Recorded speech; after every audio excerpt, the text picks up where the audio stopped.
Halo sahabat-sahabat penyuluh yang baik di seluruh Indonesia dimanapun berada.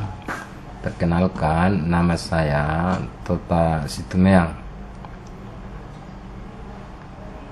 Saya ingin pada kesempatan ini membuat ataupun men-sharingkan bagaimana cara tips sederhana untuk masuk membuat laporan penyuluh non PNS Katolik melalui aplikasi SIP 2K. Nah, sekarang kita coba mulai. Kita buka aplikasi SIP 2K melalui Google Chrome. Maka tampilan yang pertama muncul itu seperti ini. SIP 2K Penyuluh Agama Katolik non PNS. Pada langkah pertama kita mengisi NIK yang sudah terdaftar di Kementerian Agama di Dinas Katolik, lalu kemudian kita buka password, kita buat password, lalu kemudian kita masuk. Nah, oke, sekarang kita sudah bisa masuk. Nah, kita akan membuat pada kesempatan ini membuat rencana untuk program kerja Februari 2022. Hal yang pertama kita masuki adalah kita klik input rencana. Nah, kita klik input rencana, akan tampil tutorial seperti ini, aplikasi seperti ini. Di sebelah kiri kanan kita itu, atau sebelah kiri layar itu ada nama kita, lalu kemudian ada sebelah kiri kita itu ada plus. Untuk memasukkan rencana kita mengklik tambah. Nah, dalam klik tambah ini kita akan menemukan kolom ini. Kita akan menuliskan judul, lalu kemudian mengisi tanggal, lalu kemudian kita mengisi materi penyuluhan. Nah, di sini ada pilihan materi kedua itu program penyuluhan.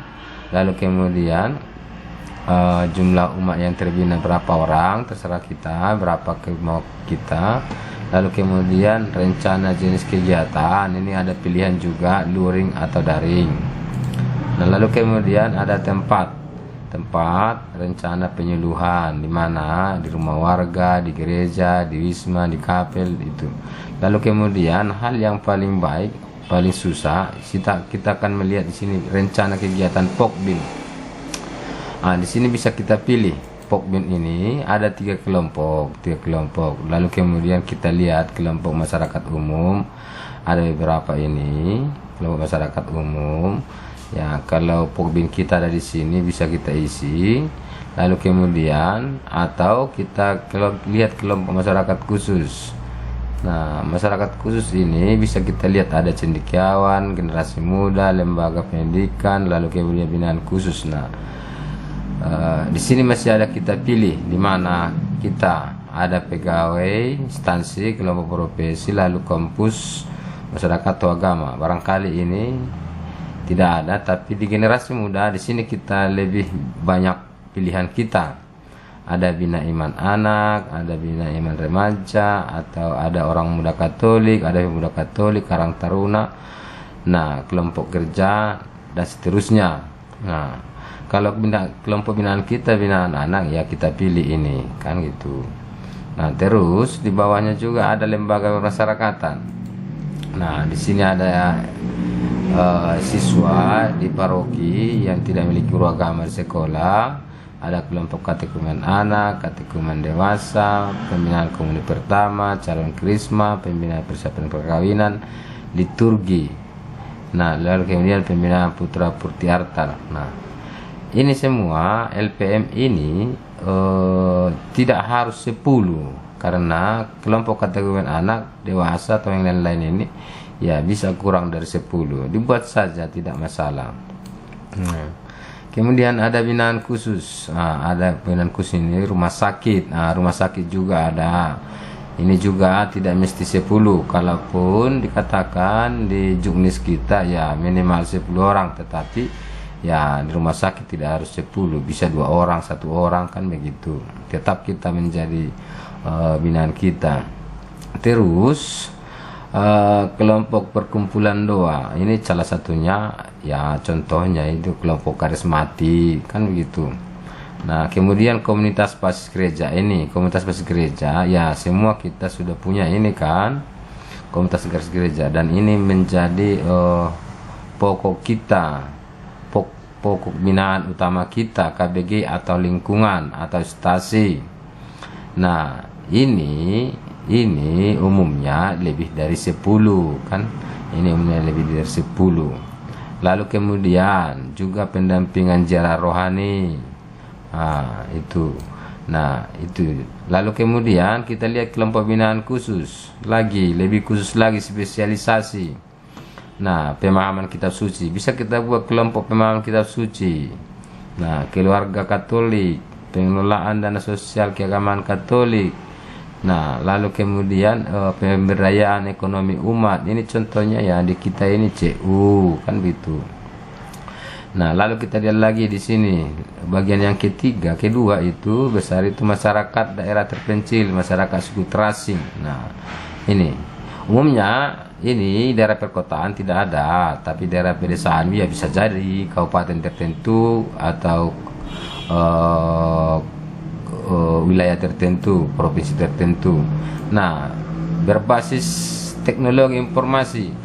Nah, di sini ada radio, ada televisi, live streaming, Facebook, Instagram, nah Twitter ini. Jadi kita melalui Facebook juga kita bisa menyampaikan pembinaan, siraman rohani 10 menit setiap pagi misalnya, boleh kan itu. Nah, itu. Jadi kita pilih salah satunya. Nah, kita coba pilih ya. Kita pilih dari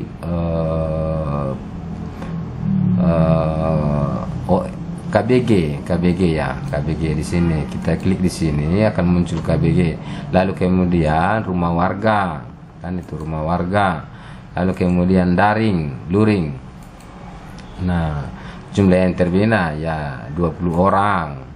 Materi, tanggal berapa kita buat ya? Hari Minggu. Ya kita buat tanggal 26 kan, 26. Lalu kemudian judul rencananya ya katekese tentang kalender liturgi. Terus kita simpan kan, kita simpan itu. Nah, kemudian kita simpan, apakah data ini ingin disimpan? Ya, oke. Berhasil, oke. Nah, jadi rencana kita sudah ada, Nah, ya rencana untuk pembinaan. Seperti itu Bapak dan Ibu, saudara-saudari, teman-teman, untuk membuat rencana. Untuk kali ini sampai situ saja yang bisa kita buat, satu rencana untuk nanti Sabtu tanggal 26 Februari 2022. Semoga video ini membantu, memberikan inspirasi kepada kita. Maka kesimpulan kami mengatakan